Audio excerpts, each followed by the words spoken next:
Okay guys, kita kembali lagi ke Bulletin Gadget. Okay guys, kembali lagi ke video senarai. Jadi disebabkan kita dah sampai dah pertengahan tahun 2022 ni, dah bulan Jun. Dan of course lah, mestilah korang nak tahu kan telefon apa yang terbaik untuk pertengahan tahun ni. Untuk minggu pertama, bukan minggu pertama, minggu yang kedua ni kita akan start dengan harga bawah RM1,000 dan juga bajet. Jadi tak nak buang masa, jom kita mulakan video ni. Let's go!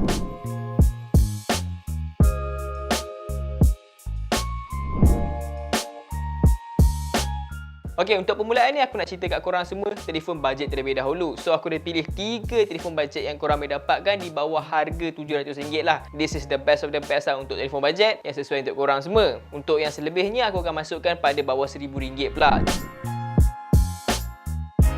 Jadi untuk telefon bajet yang pertama ni adalah Redmi 10C. Redmi 10C ni bagi aku dari segi harga dan spesifikasi yang ditawarkan, aku rasa quite impressive jugalah dari apa yang ditawarkan tu sendiri. Contohnya dari segi spesifikasi, ia menggunakan Snapdragon 680, chipset yang sangat-sangat popular yang dikeluarkan pada tahun ni. Kalau kau tengok telefon yang bawah RM1,000 kebanyakan semua pakai chipset ni. Jadi quite impressive jugalah phone ni ada chipset macam ni. Lepas tu harga dia pun quite impressive jugalah. Ia dijual dengan harga bawah RM650 untuk versi 4GB RAM dengan 128GB storan tu. So, I think that's a good choice lah. Untuk spesifikasi selebihnya, ia menggunakan skrin berukuran 6.71 inci jenis IPS LCD, menggunakan MIUI 13 based on Android 11. Datang dengan 2 variant iaitu 4GB RAM dengan 64GB storan dengan harga RM559, 4GB RAM dengan 128GB storan dengan harga RM629. Untuk bateri, ia datang dengan bateri yang sangat besar iaitu 6000 mAh dengan penyokongan fast charging 18W.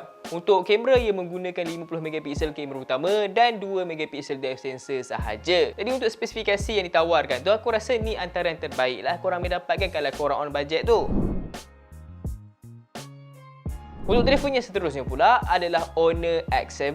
Telefon ni harga dia mungkinlah orang kata dia taklah bajet sangat. Harga dia RM699. Tetapi dengan harga pasaran telefon sekarang ni, kau boleh dapatkan telefon dengan harga RM650, RM630 pun kau boleh dapat juga. Sebab biasalah telefon Android ni bila masuk market berapa bulan harga dia mesti akan dropnya. So korang tengoklah kat market dekat Shopee ke, dekat Lazada, even dekat physical store, mungkin harga dia jauh lebih murah daripada official price ni. So dari segi spesifikasi ia sama jugalah seperti Redmi 10C di mana ia menggunakan Snapdragon 680. So dari segi spek dia tu memang dah cukup okey. Lepas tu datang dengan skrin berukuran 6.74 inci jenis IPS LCD dengan 90Hz refresh rate. Untuk UI ia menggunakan Magic UI 4.2 based on Android 11. Datang dengan satu variant sahaja iaitu 4GB RAM dengan 128GB storan dengan harga RM699. Untuk bateri ia datang dengan bateri sebesar 5000 mAh dengan penyokongan fast charging 22.5W.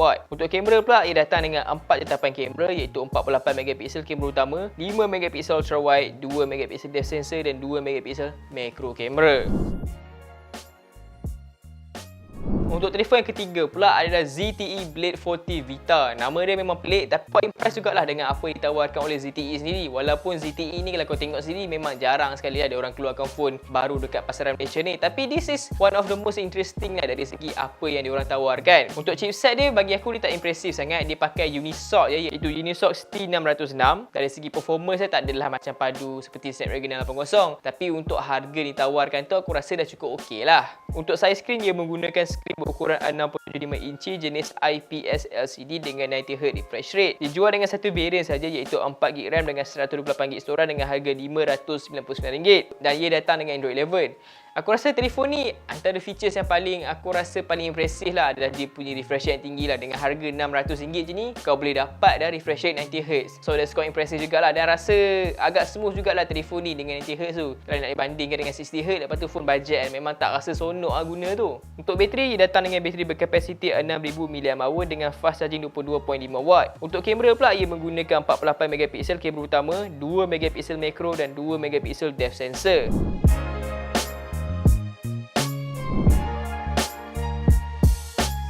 Okey, dah settle pasal phone budget. Sekarang kita masuk ke segmen bawah RM1000 pula. Dekat sini aku ada 3 juga. Yang pertama sekali adalah Realme 9. Bagi aku Realme 9 ni antara telefon Realme yang aku minat juga lah untuk tahun ni disebabkan harga dia yang murah dan spesifikasi dia yang hampir sama seperti telefon Redmi. Pertama sekali, ia menggunakan Snapdragon 680. Tak perlu cerita panjang, kita dah tahu chipset ni paling tipikal digunakan pada telefon mid-range. So it's quite good lah. Tetapi kalau korang nak main game yang berat tu, mungkin chipset ni tak mampu tampung lah main game berat-berat macam tu. Untuk spesifikasi selebihnya, ia menggunakan skrin berukuran 6.4 inci jenis Super AMOLED dengan 90Hz refresh rate. Menggunakan Realme UI 3.0 berasaskan Android 12. Datang dengan dua varian iaitu 6GB RAM dengan 128GB storage dengan harga RM899, 8GB RAM dengan 128GB storage dengan harga RM999. Untuk bateri pula, ia datang dengan bateri sebesar 5000 mAh dengan fast charging 33W dalam kotak. Untuk kamera pula, ia menggunakan kamera 108MP untuk kamera utama dia, 8MP ultra wide dan 2MP macro. Bagi aku, Realme 9 ni antara telefon paling solid lah bawah RM1000. Tak banyak sangat yang boleh lawan dia kecuali telefon tu bernama Redmi lah. Yang tu boleh lawan dengan telefon ni.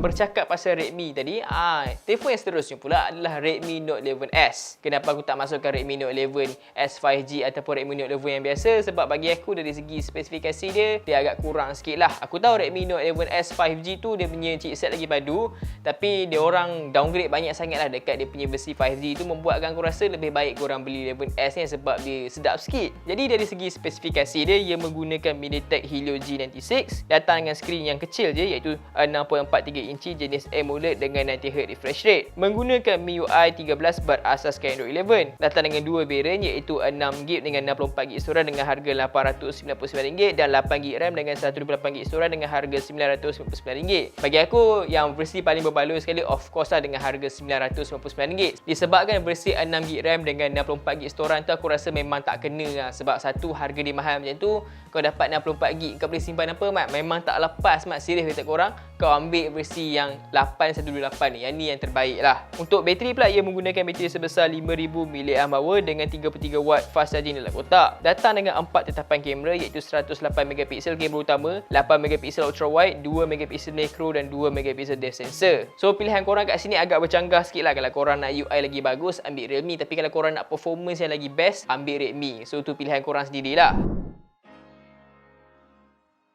Tapi kalau korang semua tak minat Realme UI ataupun MIUI, korang boleh try Honor pula iaitu Honor X8. Dia punya spek mungkin agak kurang sikit lah kalau dibandingkan dengan telefon seperti Realme 9 ataupun Redmi Note 11S tadi tu. Tetapi di punya UI antara yang paling clean lah korang boleh dapatkan sekarang ni. First kali dari segi spesifikasi, ia menggunakan Snapdragon 680, menggunakan skrin berukuran 67 inci jenis IPS LCD dengan 90Hz refresh rate. Menggunakan Magic UI 4.2 yang berasaskan Android 11, datang dengan satu varian saja iaitu 6GB RAM dengan 128GB storage dengan harga RM899. Untuk bateri pula, ia datang dengan bateri yang agak kecil iaitu 4000 mAh dengan penyokkongan fast charging 22.5W dalam kotak. Untuk kamera pula, ia datang dengan 4 tetapan kamera iaitu 64MP kamera utama, 8MP ultra wide, 2MP macro dan 2MP depth sensor. Benda yang sangat basic lah untuk kamera tu. Tetapi inilah yang korang dapat kalau korang beli Honor X8. Bagi aku Honor X8 ni dari segi apa yang ditawarkan tu dah cukup okey, cuma agak lackluster lah kalau nak compare dengan dua telefon tadi tu kan. Tapi tu pilihan korang sendirilah kalau korang tak kisah IPS LCD. Kalau nak compare dengan Super AMOLED ataupun AMOLED tu,